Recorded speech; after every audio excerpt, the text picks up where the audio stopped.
Well,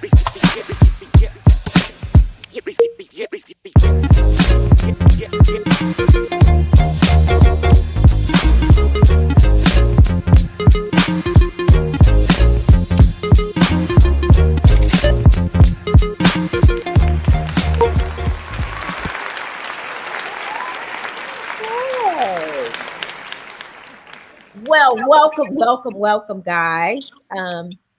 I'm so happy to have you guys and be back with you guys this evening. Woo, y'all! I am in the throes of summer. We are so delighted to have you here on the show, Essential Pedagogy. For those of you who don't know the show, and this is your first time here, let me introduce you to the show properly.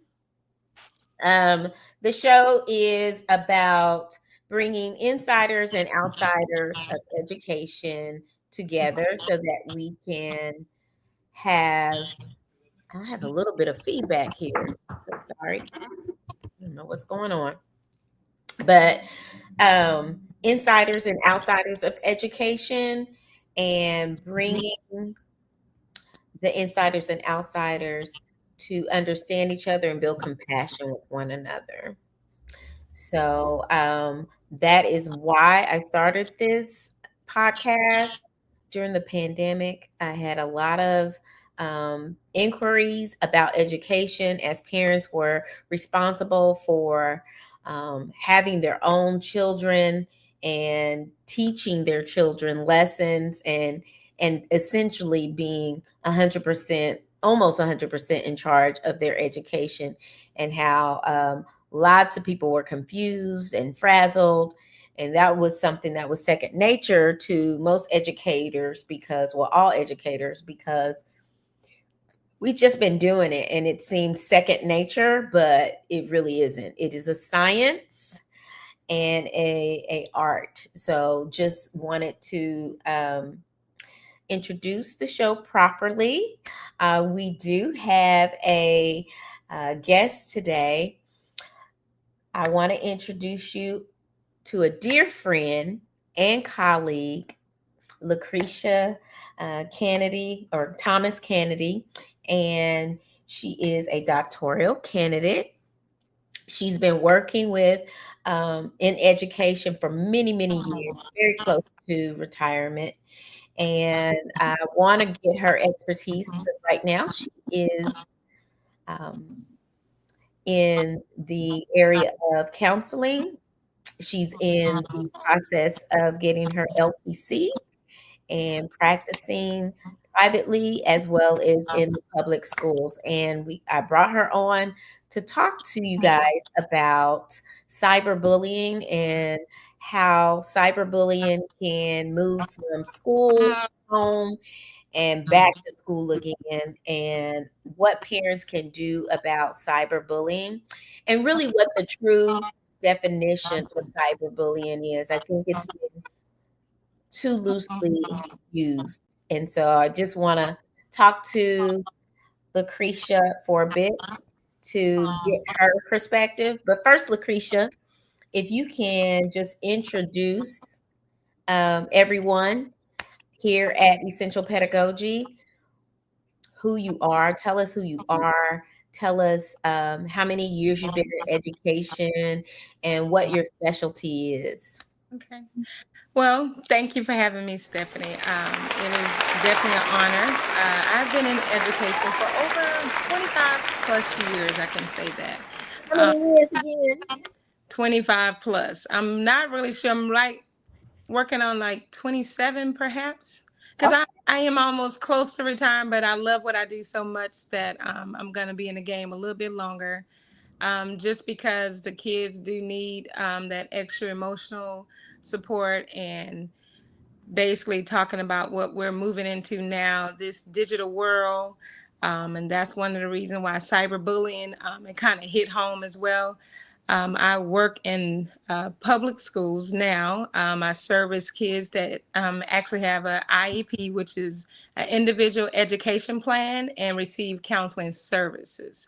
So I also work and offering services through my district. So that's I've been doing for the past 3 years. And it's really getting very, I'll say it's challenging, but at the same time, it's heartbreaking when you see young kids that they're now suicidal.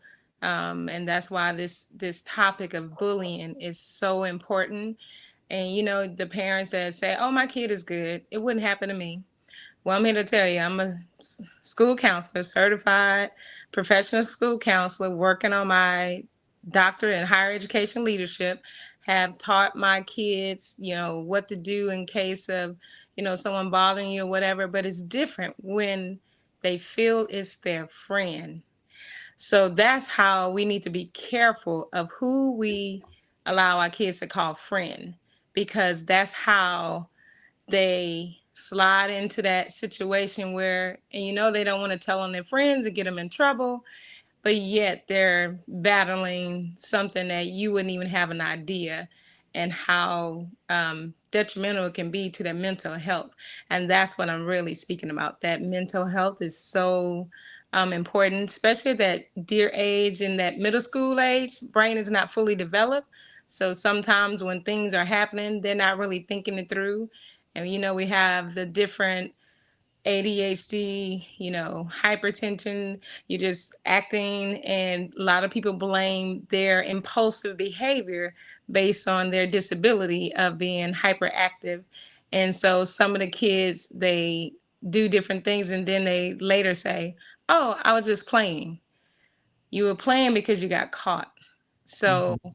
that's the biggest key. And I'll be honest with you and be very transparent that I was in a situation where my son, 13-year-old, straight A student, never had any problems at school, um, able to have a skill of being able to play baseball and play sports and everything else. And, some of his friends started bullying him through cyber bullying, which is through text messaging online. And uh, he plays baseball.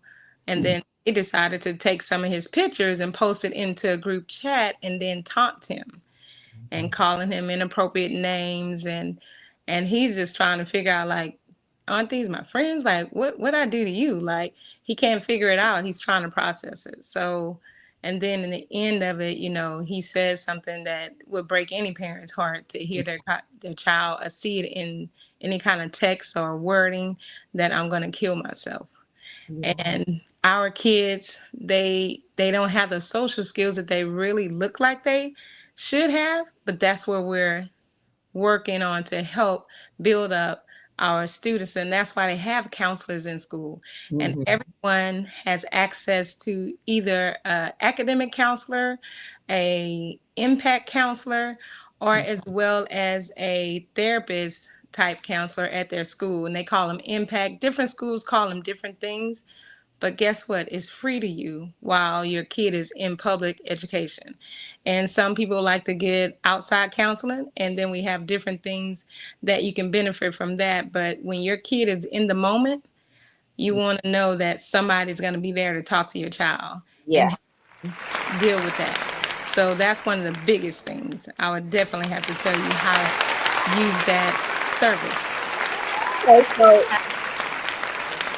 to just take a little bit of a step back, Lucretia, talk to me about, because you mentioned that parents are having to um, talk to their children and really teach their children about what friendship looks like.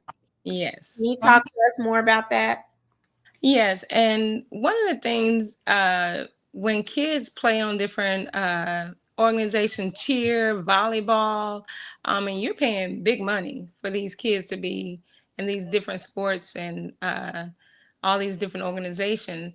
So when it comes to the fact that now this is a friend and they calling them friend because they're on their team or and they're working together, but it's how that friend is responding to your child. If they're calling them names, and then if they start to make comments about whether it's the way their hair is because they have different hair texture.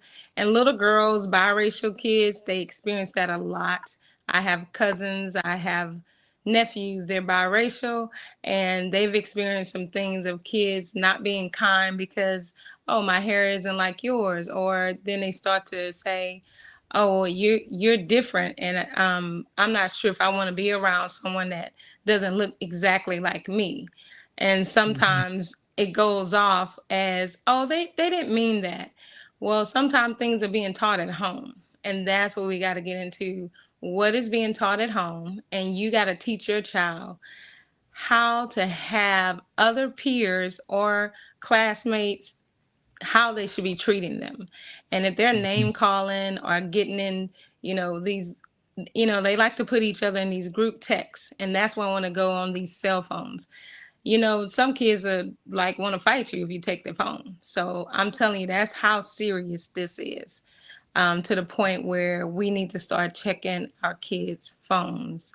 And that is how I was able to find out and research all that information just from picking up my son's phone and going through three different group text messages. I found out all that information. And Wow. now that is where I'm at. So you're saying that, Lucretia, even though you're a counselor, Hmm. this has happened in your own family. Like no family is safe from something like this. Absolutely no one.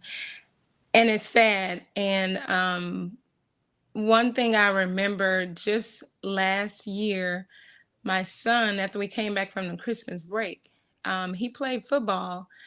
And it was another young student that took his own life in the eighth grade. This is dear, it broke my heart. When you're coming back out there, having a break and then to get mass emails saying we're gonna, we have to say we have lost a classmate. And my son knew of him, but he didn't know him personally. He just knew he was on the football team. He's an eighth grader. So that Mhm. was one of the things that really hit home. And he was African American. So it was like, wow, what is really going on?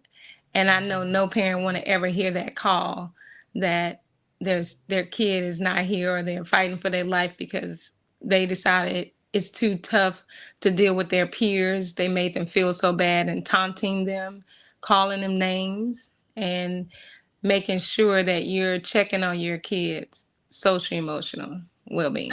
so Lucretia, can you tell us a little bit about what the difference is between just teasing Oh, and bullying? okay. So of course, teasing is, your kids may tease with each other.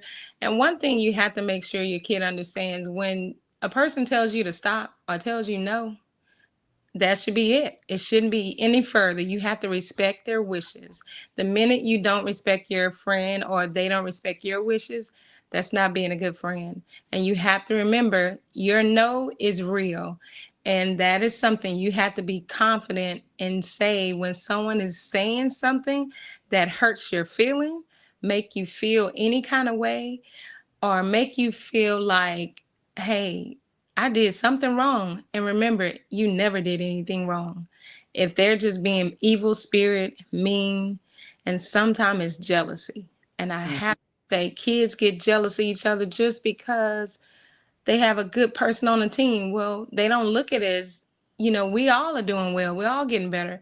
But they get envious of the fact that they don't have a spotlight. And that could cause another kid to want that spotlight, to start to call those names or do just mean, evil spirited things.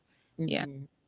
So, Lucretia, you know, w- we really need to be doing some work at home. Like we really need to teach our children what boundaries are, what Yes. personal boundaries are, like, and teach them that your boundary may be a high five, but my boundary is I don't want to even touch you, or Yeah. I don't want you touching me.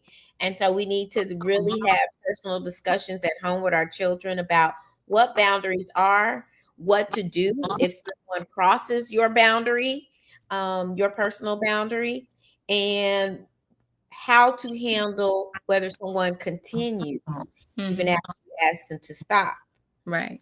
to cross your boundaries. What are some of those suggestions that you may give parents in how to coach their children? Well, typically a kid, especially if they feel the classmate or the friend, their friend, they think that person is their friend. Once they tell them no and they don't stop, they do need to reach out to a trusting adult. Maybe you need to ask your child, hey, do you have someone that if something was going on that you trust them enough that you would go talk to them? Because, you Mhm. know, when it's two in pairs, that's when the bullying can stop.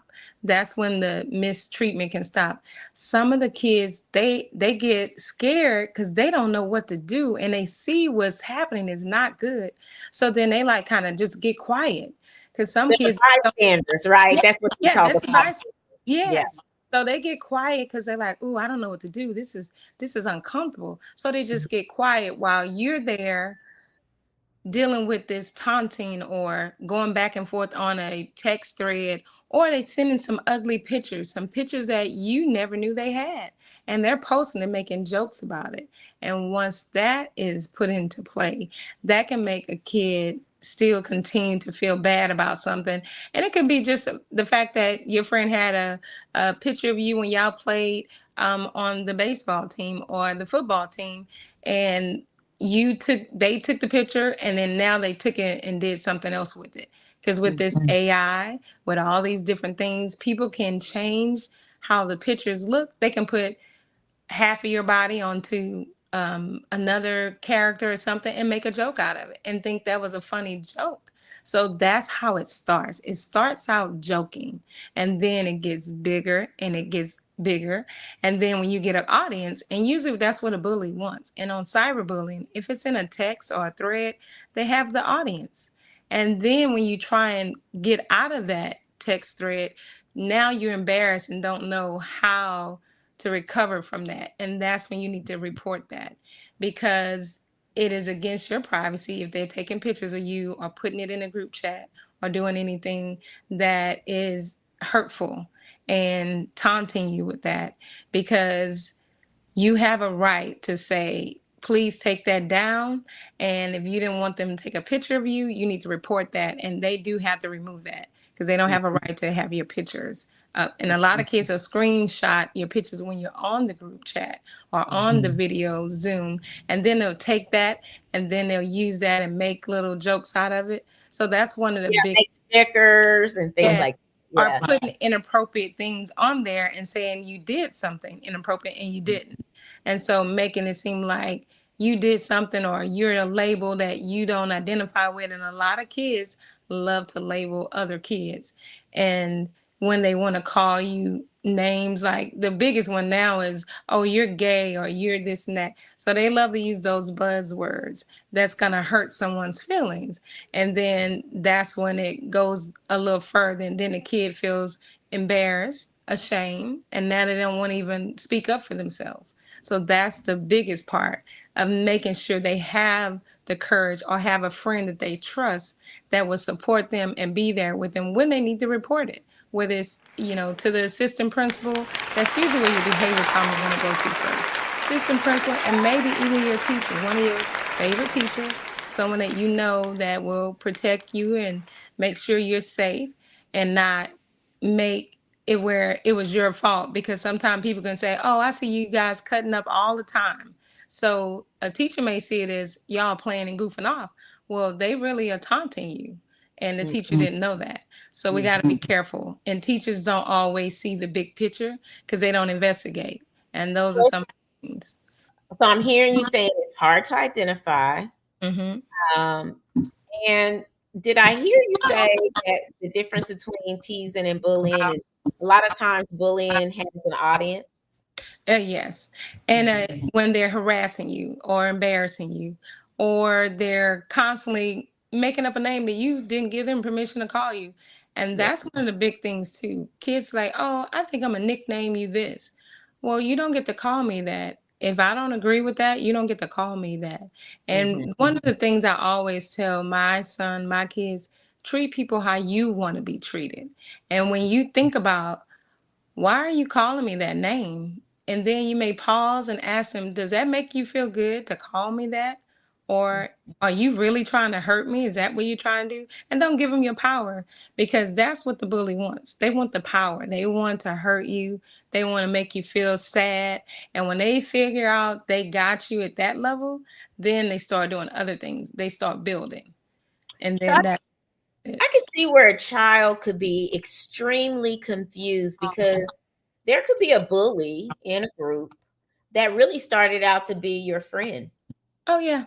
Yeah. thought they were your friend. And Yeah. so then you really have to do a good job at home as a parent to really identify and define friendship for your Yeah. child. Like what a Yeah. friend looks like. Um, Yes. what does a friend do? Friend, is someone that is there when you need them, respects your privacy, respects your space, right? That So celebrates you when you do good accomplishments and yeah, not get jealous of it. And that's what has been happening. yeah. When your child is getting these accolades and getting student of the month, making good grades, now that other kid may not have that going on in their life. So then they start to target you. Now you're the target. So even when we grew up, we always looked at if someone was a teacher's pet just because they made straight A's or something, you got labeled if you were very smart. And then that would cause, especially a young boy, to want to start acting out because they don't want to get that, teacher's pet, or this is a straight A student. So the teacher likes me and all the kids now are not going to like me. So that's that stigma of being a good kid, you being a teacher's pet. And so then the other kids want to tease and taunt. And that's how it kind of starts. Just that subtle, simple. And it can escalate Oh, into yes. bullying. Yes. So And it's tell law. them. It's a law against it. So that's why I want parents to realize you have rights, and it's David's law, and that's one of the things you can file. And then if they're doing anything like harassing, you can file Title IX with the schools. So those are things that you can call for harassment, and it's the school's responsibility to protect your child and make sure they're not being harassed or bullied. It's against the law. And so that's the part. um, just making sure parents know their rights, know how to protect your child. And you can also put a stay away agreement for that kid that have been taunting or bothering your kid. A lot of parents tell I you, oh, handle in secondary a lot. yes, yes. And that helps a kid stay safe because that's that person not being a good friend. So having that stay away agreement put in place, that can hold that other kid accountable when they come into their close proximity, and then if the kid reports it, then they take actions on that. So it is something that you can ask for, especially if it's just been a mean-spirited kid in your child's class, or they just been having a hard time with that kid. And that would be one of the things I would definitely tell you to do to keep your child safe. Talk to us about the setting in school where bullying is discussed. I know in my school we talk about cyberbullying and bullying in general, and we give um, um, social, social and emotional Mhm. um, type of training to our students throughout the year through advisory time. So, talk to us more about what kind of school setting is bullying discussed. So one of the things, as far as the school setting, the different things that it is by law that they have to teach those things to make sure the kids know what their rights are, and how to report. And a lot of time they have a lot of anonymous reporting. So kids can also, when they feel like, oh, I don't want, it's going to get worse if I tell, well, they can report anonymously. Yeah, where they don't have to, be singled out, and that can also help that kid from that bully. And at the end of the day, they have to have the courage to speak up because no one can fix what we don't know. Yeah. So that is the biggest thing. And I'm going to be honest, my kid didn't tell me anything. I had to go through his phone. So That is it. And most kids be like, "Oh, I'm good. I'm fine." No, they're not fine. And one Mhm. thing I can tell you, you'll find a lot about what's going on with your child. All you do is go through their phone. Look Yep. at what's going on, what their conversations are. And that's our job, to protect our kids and make sure they are safe, because it's predators on a lot of different websites. And Mm. we need to be careful about what they're watching, because that could be why your child is bullying. They watching something thinking it's funny. That ain't funny. Yeah. That's not a joke. So we got to be careful and mindful of what they're watching. They misinterpret something that they see on television as a prank, a, Yes, a pervasive prank, as something that they see on TV and everybody's laughing. So they think, well, it's not so bad because they see it on television or YouTube or whatever. Well, it's still making them feel bad and they're confused about their feelings, right? yes, right. And one thing about another, I remember giving some advice to a kid that he did come off as a bully, and he had no friends.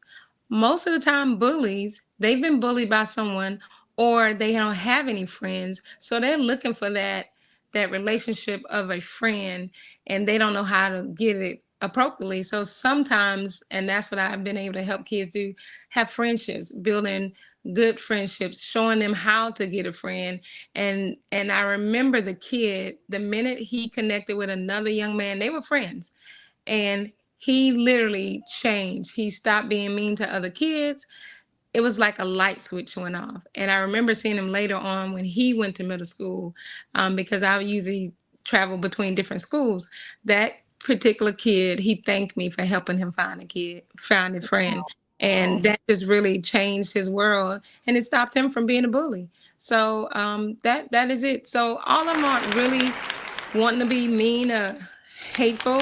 Sometimes they're not getting the love from home that they want, or the attention. It could be too many kids at home. And sometimes they're not the favorite kid. So we got to be mindful. They need some help. So usually they need to help. And even when you find out they've been bullying, hopefully you can offer them to get some help and recommend it for them to get some kind of help. So we got a question about would you think uh you- would you think if what do you think if the topic is discussed a lot at school? It is discussed a lot at school, so much so to me, I feel like it's discussed a lot at school to where it is misused kind of as a um like a weapon, right? I'm going to report you for bullying, right? Sometimes kids use it as a weapon. It is known in the schools. It's not like it's not unknown, but the real accounts of bullying that really happens is because the child thinks that maybe they're friends, right? And they are misinterpreting friendship. And so they're thinking, "Oh, if they're my friends, then maybe I should laugh this off, but I don't feel good about it, right?" Um, it is taught so much and talked about so much in schools, so much the parents talk about, and I think parents sometimes misuse it because they don't really know the true definition of bullying or teasing. Um, I had a mother get very upset because her daughter was pretty developed and pretty girl, beautiful girl. Well, she's being teased by some boys. And from my perspective, the boys had a crush on her and didn't know how to show their emotions in that way. So they teased her, right? And it made her feel uncomfortable. It made her feel, but it didn't happen in my class. Now, we don't do teasing in my class, but the mother mentioned it to me that it was happening like in between classes. Um, and that around athletics time and all that. So I got pulled into some things because I'm just calling because she missed a quiz or something like that, or she has a failing grade on something. And then mother mentions this. So then I have to spring to action to do something about it. But it is not a secret. Bullying is not a secret. It is a mainstream topic, sometimes misused, sometimes not. But um, all inquiries need to be investigated, and we do. It's just that it gets exhausting, and sometimes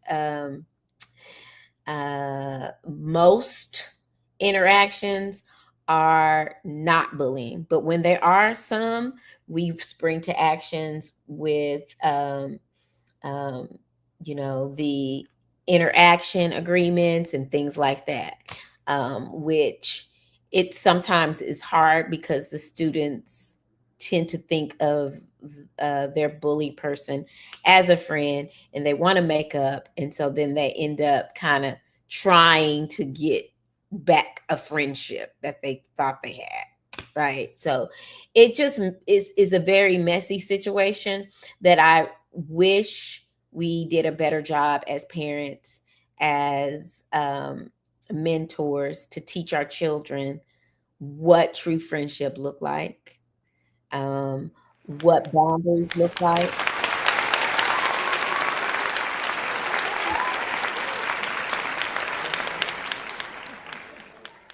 so that our students can assert themselves in the proper way, right? Looks like Lucretia is having a little bit uh time getting back on, but yeah, we just it is a big issue, and no one is immune to this happening in their personal family. There are things that you can do outside of school, because some of these things happen during their activities with sports and things like that, that's done in the summertime, but they happen to go to school with some of these uh, kiddos that they are in summer programs with, and so things spill into school, and you guys would be very shocked about how quickly some behaviors are just bubbled up right when school starts because of some drama that happened outside of school. We're like, wait a minute, that was some beef from the summertime. Why y'all bring that in here? But that it does happen because cyberbullying makes it ever present at all times. Um, that's what, like, social media and being able to get people's attention at any time of the day, that's what part of it. It just wasn't something that happened when I was growing up, because we had those little um turnstile kind of phones. I can't even remember what they're called now, but you had to put your finger in one at a time and then let it do its thing and get back into the right position so you can do number 9 and 7 and wait. 2. You know what I mean? Like it is, it's so funny. Okay. Oh, you back. Yes, I Yay. had to leave out and come back. I couldn't Okay. figure out what's going on with my camera. So Okay. Okay. Yeah, but we're just talking about how um gosh, we beat this topic at school like it's like a dead horse. We talk about it all the time.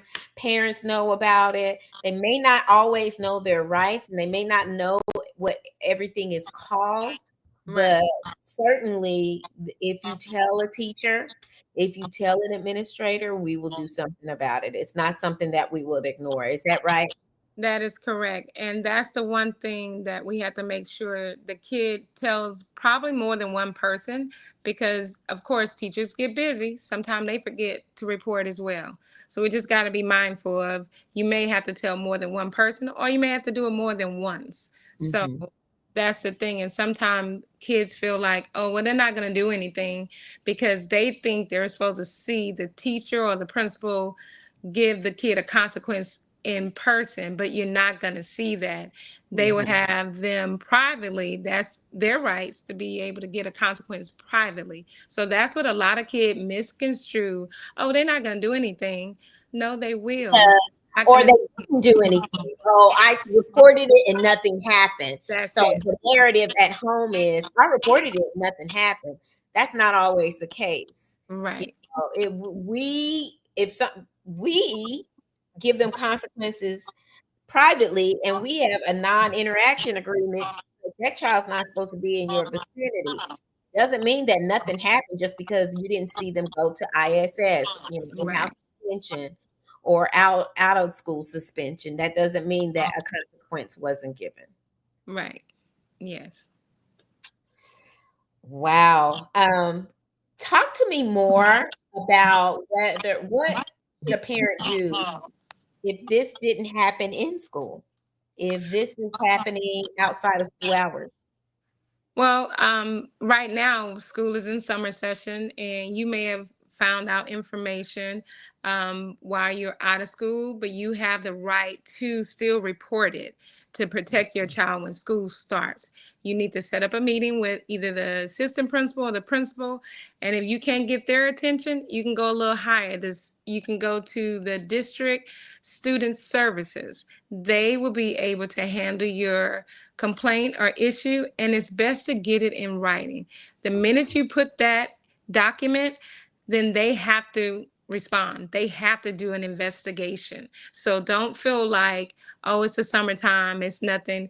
You could be playing in a after school activity and get bullied from a kid that goes to your school, and you can still report that because it's still something that would affect the child.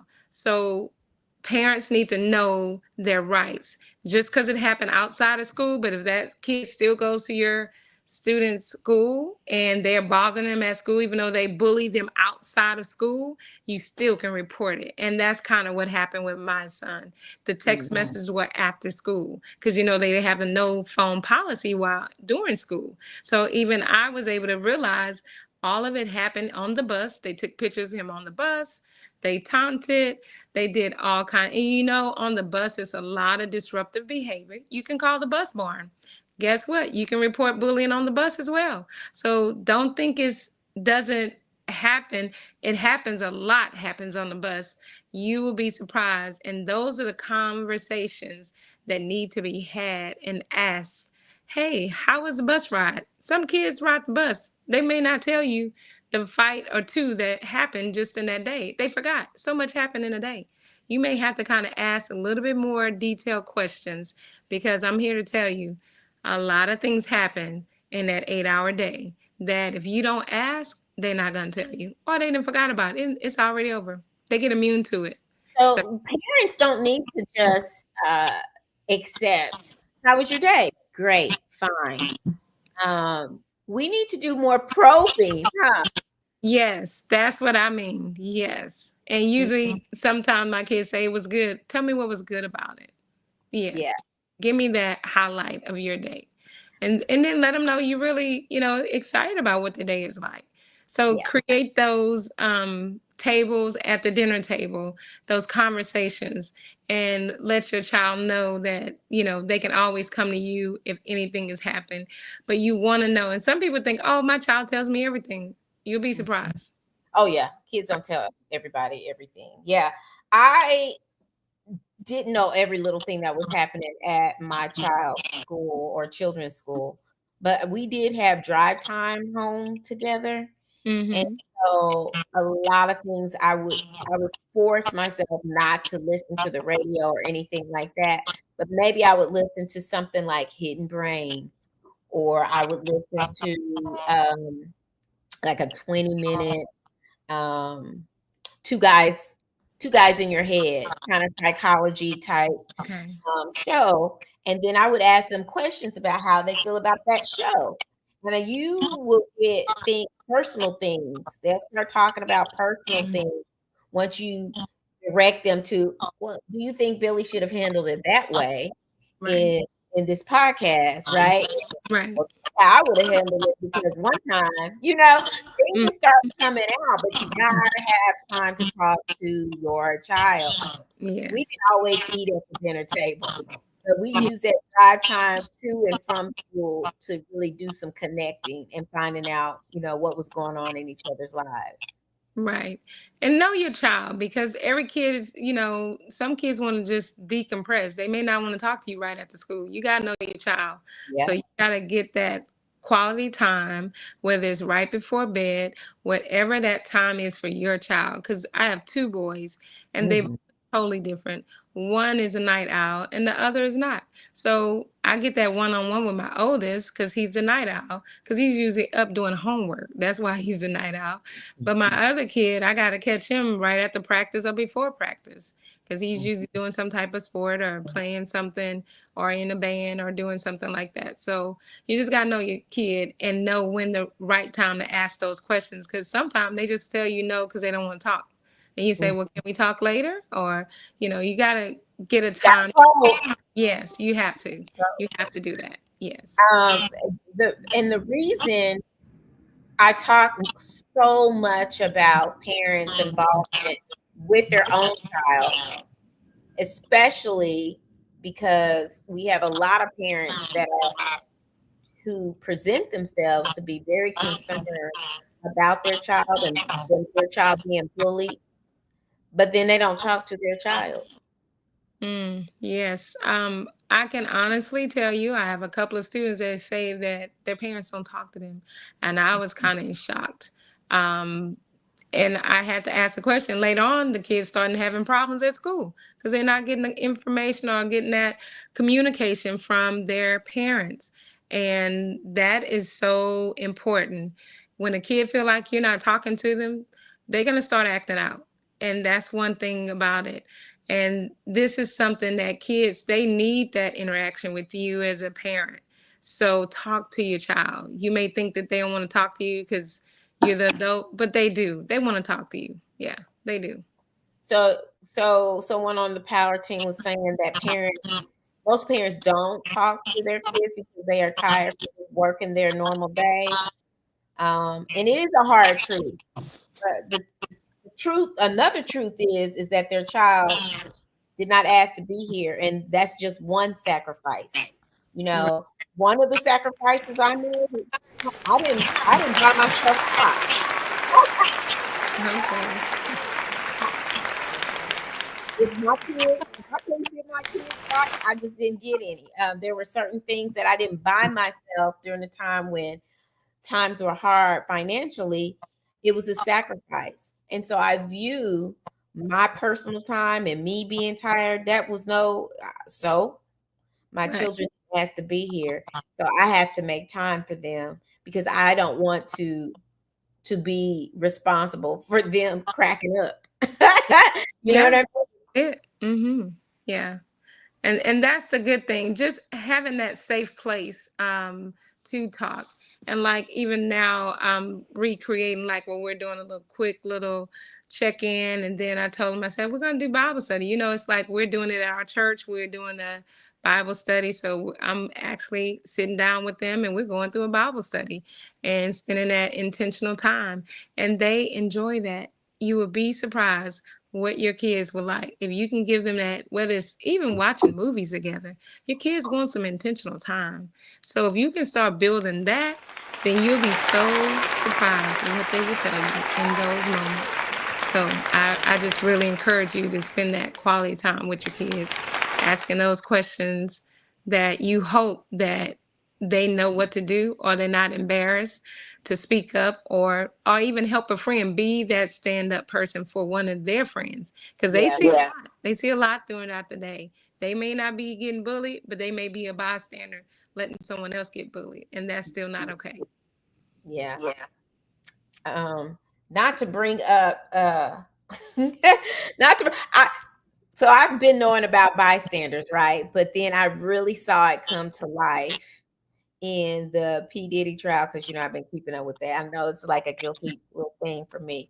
I'm sorry, but they mentioned it in the trial that if these okay, so there were some atrocious things that went on with several ladies by the hands of this man. Okay. And so there he was surrounded by people. Mm-hmm. Mm-hmm. What happened was the question of, well, if they were being abused and they were not willing participants, why didn't people speak up? Mm-hmm. Well, it was brought up that people typically don't stand up and help people when there's more than one witness. Mm. They're like waiting for the other person. If they're not saying nothing, then I'm not gonna say anything, right? So Yeah. that's that group of bystander kind of behavior that a lot of humans succumb to, not just children, but human beings. They will do it.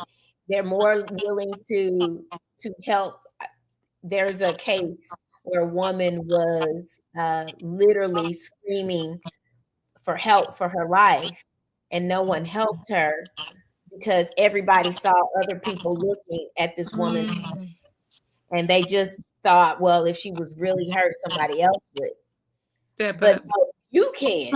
Yeah. You Well, you and a lot of people don't want to get involved. That's the biggest thing. It's not like you're getting involved, you're helping someone. So sometimes, even if you just report it, you don't have to do anything, just report it. If you can report it, just like with the P Diddy trial, and some of those people could have reported some of that, but they accepted the lifestyle that that person was inflicting on that person because of that power and the money. And so, just like a kid in middle school, they want the popularity kid, they want to be with the cool kid. So that's why someone may not be a good stand up, because they don't want that cool kid to get mad at them. Or you know what? They're afraid, oh, they're not talking about me. So I'm just going to be quiet. they may crack on me next, right? Yes. And that's what I'm saying. Like, be very mindful of, once you report it, it has to stop. And you got to report it maybe more than once. And So that's the and if big. it's happening outside of school, they can also do like police reports too, right? Absolutely. Absolutely. You can file their harassment. But what I found out as well is, if they're constantly in a group chat with the person, Mhm. then the harassment won't stick too well. You got to be where you're blocking that person, and that person is steady coming after you in different forms of social media. So Yeah. you got to be able to prove that Stalking you, you kind yeah, of in a way. Yeah. you got to be able to prove that I tried to get away and stop, and this person kept harassing me. So that's really it. That's what you can do. It's a lot of different things you can do. And once you involve the police, I think you get everybody's attention, because kids don't want to go to juvenile, because they have a place for kids too. Hmm. Yeah. Yeah. Juvenile jail. There is Mm-hmm. such thing. Yes. Hmm. Okay, so can we just quickly recap before you go about some things about cyberbullying? And then we can just tell the people how they can possibly, you know, how they can get in touch with their schools, or how they can get in touch with anybody if they have any questions about cyberbullying. Absolutely. One thing about it is, you want to be able to contact your school, even if it's out of school, because principals, they're on contract a little bit longer, and they come back early. So I want to let you know, they'll be back on contract by July, the third week in July, maybe sometime earlier. So they're Yeah. back on contract. So you can report and get things going before school starts, and get things prepared, and making sure you find out who your school counselors are, who your impact counselors are, and see how you can get your child connected, because that's free services that you can get. And one thing about it is, your child deserves all of the resources that are available to them. And if not, they have different free services offering for counseling, because even in my district, they have counseling for free for students that are in the district. They Any, even do it through Zoom. Hmm. yeah, yes, they do. So it's a lot of, and your through your insurance, you can get that going for your child, getting them some free counseling. Typically it's three free services of counseling through your insurance. So I know that EPA. So that's one of the things to reach out to, that, because I know even some teachers forget that they have that. When they're stressed out, they need a counselor too. So they can file on their insurance and go see a counselor, get some help, and make sure that they're reporting when someone is not being kind and harassing them. And I know a lot of people say the buzzword, oh, people always say bullying just because someone says something mean one time, but it's the constant and the embarrassment and the repeated over and over. That's when it's bullying. And when you've asked them several times to stop Mhm. and no, stop, all that is the same.